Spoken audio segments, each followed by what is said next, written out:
Hey everyone, it's Nate with Metrics. Moving on to the latest project here, and it's going to be a good one, at least a challenging one. So, I'm going to try to get the Datsun, which I'll show you in a sec, from where it is in the driveway to where it needs to go, which is inside my building here. As you can see, there's plenty of other stuff in the way, and I'm not exactly sure how this is going to go, but wish me luck.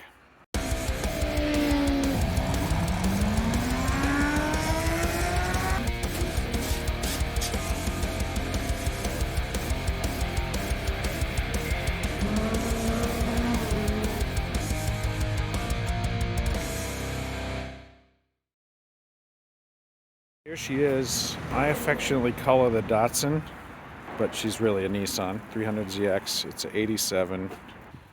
Pretty rough, but this is what I'm calling the lowest of lower builds.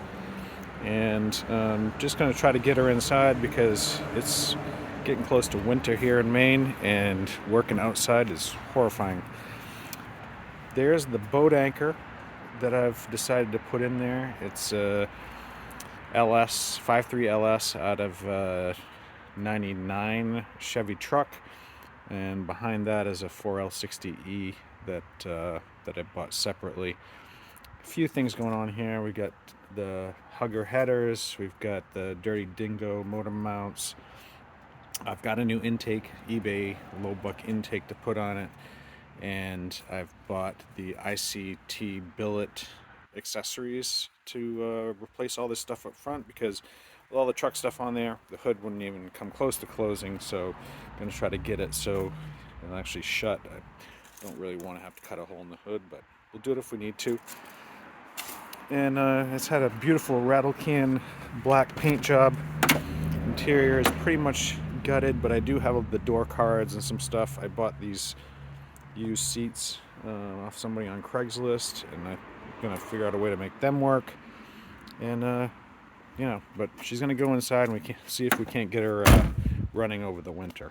So, big problem today is that the brakes are all seized up, and I need to get it so it can roll, and then figure out how I'm gonna roll it up in here without any power. So we're not going to be too fancy here. We're just going to jack each wheel up and try to get the brakes as free as possible. Hopefully just maybe put a C-clamp on them and push them back or something. But if we need to, maybe take the caliper off, whatever it needs. So I got my DeWalt half-inch drive impact, which if you don't have one of those, you probably should get one. They're pretty awesome. My Harbor Freight jack. I do have a jack stand under there just in case everything wants to drop on the ground. And I'm just going to take this Z32 wheel off. Try to get the brakes. Get just about move that tire. So try to fix that on all four corners so we can try to roll this thing around. So you can see the combo is being used here. I got some PV blaster. I got persuader, pry bar, got a wrench. I'm basically just going for the caliper bolts. Going to take them off.